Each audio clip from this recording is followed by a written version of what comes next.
말투드랑 투더닥터 구독, 좋아요. 이상한 변호사 우영우, 저도 정말 재밌게 보고 있는데요.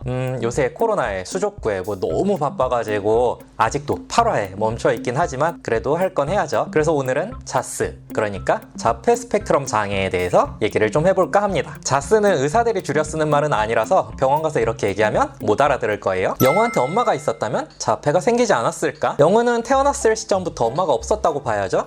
이게 잘못됐다고 무조건 비난할 수는 없겠지만 어쨌든 일반적인 평균적인 상황은 아니라고 봐야죠.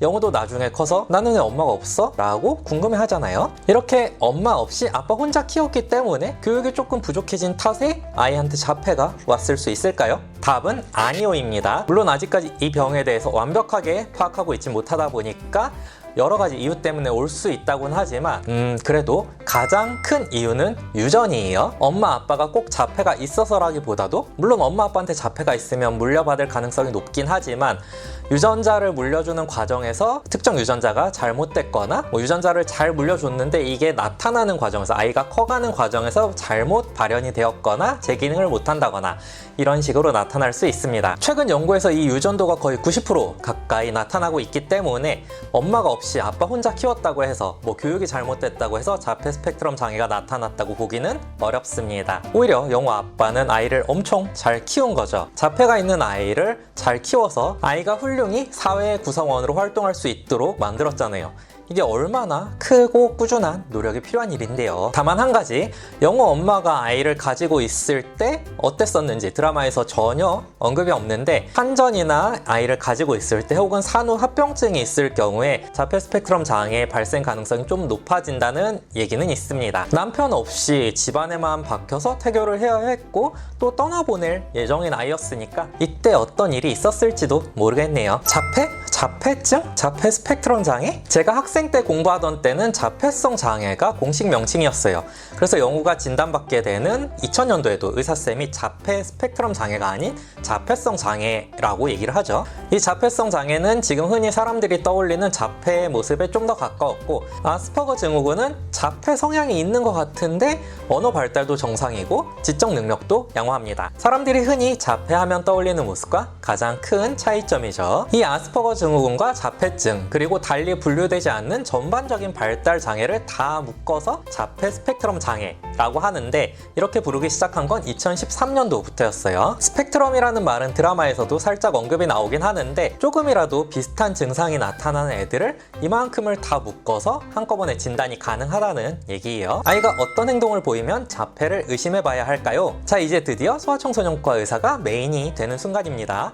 소아청소년과 의사가 사실 자폐 스펙트럼 장애를 확진하는 경우는 거의 없다고 보시면 돼요. 질문이랑 조금 관련 없는 약간 잡설이긴 한데 꼭 하고 싶었던 얘기라서 1분만 떠들고 갈게요. 자폐 스펙트럼 장애를 진단하는 거는, 확진하는 거는 대부분 소아정신건강의학과 선생님들이 하세요. 오은영 교수님 같으신 그런 분들 말이에요. 왜냐면 그 쌤들이 훨씬 전문가이시거든요. 근데 아직도 물론 지금은 조금 나아지긴 했지만 정신건강의학과의 진입 장벽이 조금 높은 편이라고 느껴집니다. 그러니까 이런 얘기예요. 아이 좀 이상한 것 같은데요. 가까운 정신건강의학과에 한번 데려가 보세요. 이런 이야기를 들으면 어떠세요? 그래도 조금은 거부감이 생기지 않나요? 소아과에 가는 거에 비하면 말이에요. 그래서 소아청소년과 의사들의 주요 업무는 사실 자폐 스펙트럼 장애를 진단한다기보다는 의심스러운 아이들을 걸러내는 거에 가깝다고 보시면 됩니다. 그리고 보통 소아청소년과에서 하는 영유아 건강검진 때 이런 작업들이 이루어지죠. 그래서 제 생각에는 이게 엄빠들이 하기에 가장 쉽고 간단하고 정확한 방법일 것 같은데요. 9에서 12개월부터는 영유아 건강검진 때 발달평가를 하는 항목이 있습니다. 대근육, 소근육, 인지, 언어, 사회성 자조 이렇게 총 6개 항목에 대해서 각각 8문항씩 대답을 하게 되는데요. 엄빠들이 이걸 하나하나 작성하다 보면 특히 인지, 사회성, 자조 이런 부분에서 점수가 많이 좀 떨어지는 아이들이 있어요. 8개 항목 중에 한두 개만 못하는 게 아니고 전반적으로 점수가 낮은 아이들이 있습니다. 이런 아이들이 오면 저도 검진하는 동안 아이들을 의심스러운 눈초리로 지켜보게 되죠. 물론 종종 엄빠가 점수를 너무 짜게 주거나 아니면 아이가 해본 적 없다고 점수를 낮게 주거나 이런 경우들이 있는데 그런 아이들은 실제 보면 찐으로 점수가 낮은 아이들이랑은 좀 차이가 있습니다. 그래서 이걸 적을 때는 항상 좀 진지하게 고민해 보셔야 하고 검진 후에 때문에 아이 결과가 안 좋다고 하면 나중 되면 괜찮아지겠지 하고 그냥 무시하시면 안 됩니다. 근데 영유아 검진은 뭐 1년 아니면 6개월 요 정도 만에 찾아오잖아요. 그래서 그 사이에는 뭘 해볼 수가 없으니까 제가 아이들 보면서 느꼈던 것들을 좀 말씀드려 볼게요. 대부분은 교감이나 공감에 관련한 내용들입니다. 눈 맞춤이 안 된다고 하잖아요. 이게 그냥 아이가 나를 안 쳐다본다 이런 느낌보다도 뭔가 반응이 없어요. 저처럼 애들을 많이 보다 보면 얘가 무슨 말을 하고 싶구나 하는 게 표정이나 눈빛에서 느껴지는데 자폐가 의심되는 애들은 눈으로 아무 얘기도 안 해요. 그리고 보통 엄빠들은 내 아이랑만큼은 눈빛으로 교감, 대화가 가능한데 이게 잘 안 됩니다. 호명 반응도 많이 들어보셨죠? 불러도 안 쳐다보는 거.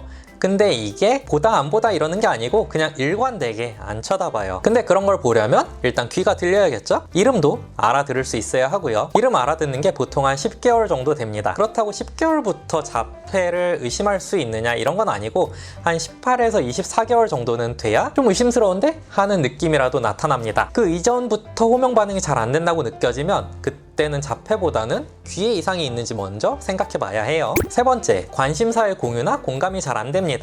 이렇게 말하면 좀 막연한데 제가 느낀 건 이래요. 아이가 좋아하거나 좋아할 법한 거 이런 거에 대해서 우와 이게 뭐야?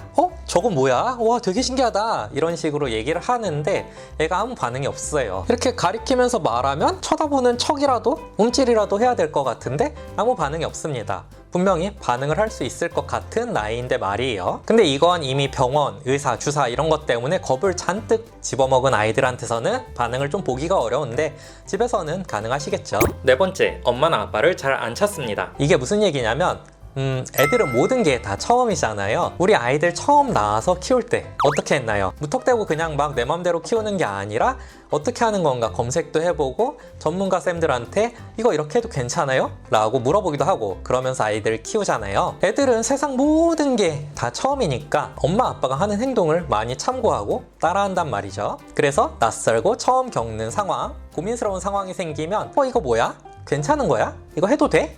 라고 고민하면서 엄마나 아빠를 쳐다봅니다. 이걸 사회적 참조라고 하는데 이게 잘 안 된다는 거죠. 그래서 앞서 말씀드린 것처럼 한 18에서 24개월 혹은 그 이후에 이런 모습들이 나타나면 병원 가서 한번 물어보세요. 영우는 5살 때 진단을 받았는데 그 이전부터 증상이 나타났을 수도 있고 이때쯤 돼서 나타났을 수도 있어요. 고기능 자폐 같은 경우는 증상이 조금 늦게 나타나는 경우들도 있거든요. 치료는 사실 한 만 2세에서 만 3세 사이에 시작하는 게 가장 이상적이긴 하지만 만 5세 이전에만 치료를 받기 시작해도 예후는 괜찮은 편이라고 합니다. 물론 만 5세 이후라도 진단되면 그때부터 치료 시작하면 돼요. 늦었다고 걱정하실 필요는 없어요. 치료는 제 전문 분야가 아니라 짧게 줄일게요. 뭔 말도 안 되는 소리를 하고 있어 라고 생각했어요. 물론 드드바인데 정말 있을 법한 댓글이다 라고 생각했습니다. 그러니까 지능 저하를 동반한 자폐를 가지고 있는 아이들이 지속적인 치료나 훈련을 해도 평균적인 수준의 사회 구성원으로 일하기 힘든 경우가 많다는 걸 생각하면 사회적인 영향력이 의사보다 작을 수는 있죠. 하지만 그 아이도 누군가의 딸이고 아들이고 적어도 가족한테는 충분한 영향력을 끼치고 있는 아이들이고 그렇다고 하면은 이 아이가 중요한 아이가 아니라고 말하기는 어려울 것 같습니다. 그리고 뭐 요즘 의사가 대단한 사람인가요? 사회 구성원이 한 20명쯤 되면 그 중에 의사가 1명쯤 있으면 좋긴 하겠다 싶긴 하는데 국민이 한 5천만 명 되는데 그 안에 의사 1명? 뭐 사라지나 마나 별 티도 안 나죠. 그게 뭐 의사가 됐든 다른 사람이 됐든 나한테 직접적으로 피해가 오는 경우는 거의 없을 거라고 봐야 되고 뭐 그렇다고 하면은 사회적 손실이라고 하기는 애매하지 않나? 거기다가 영향력이 크다는 것도 뭐 닥프쌤들처럼 선한 영향력을 가지고 퍼뜨리고 있는 분들도 있지만 뭐 이딴 쓰레기가 의사야? 하는 사람들도 있잖아요. 뭐 대리수술, 성범죄, 뉴스에 종종 나올 것 같은 그런 사람들 말이에요. 결국 영향력이 크다는 거는 양날의 검 같은 느낌이에요. 롤도 후반 가서 장군님 죽으면은 그냥 역전패 당하잖아요. 오늘은 말이 좀 길었던 것 같네요. 자폐 스펙트럼 장애를 한 번에 다 막 이거저거 얘기하려고 하다 보니까 그랬던 것 같은데 그래도 언제가 됐든 한 번쯤은 하고 싶었던 주제라서 저는 재밌게 떠들었던 것 같아요. 오늘 제가 준비한 영상은 여기까지. 도움이 되셨길 바라며 다음에 다시 만나요. 감사합니다.